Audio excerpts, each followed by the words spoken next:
like a volcano.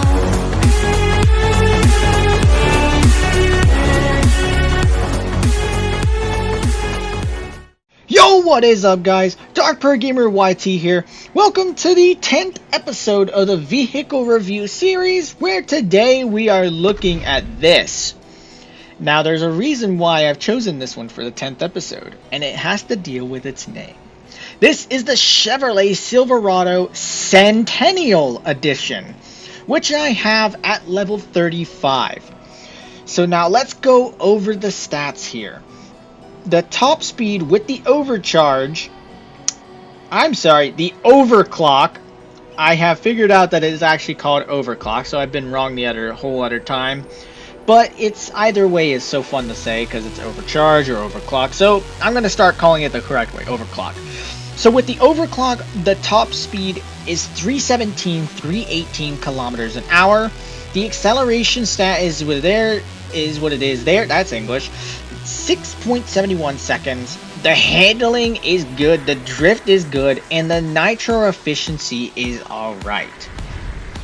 Now, I like the look of this one.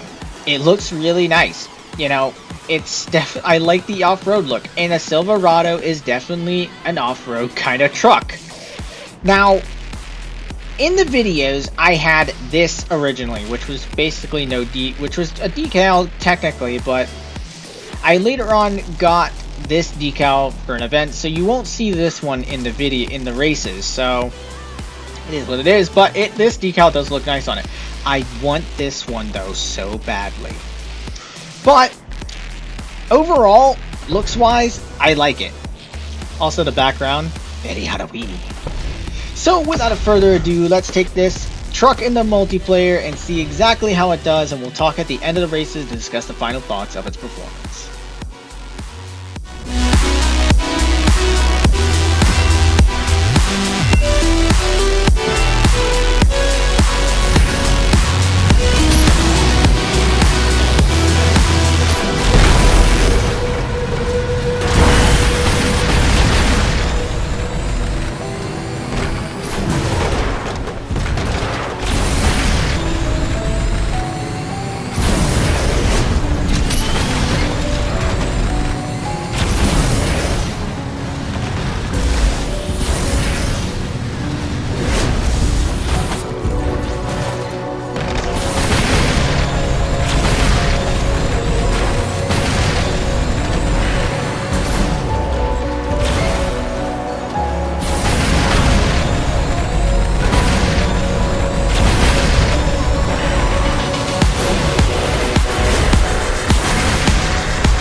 Okay, and now here are my final thoughts for the Chevrolet Silverado Centennial Edition at level 35. This truck is amazing. It handles really nicely, it drifts really nicely, the nitro efficiency is pretty nice, the top speed, very alright, you know, for this level. But the physics! Bounce, bounce.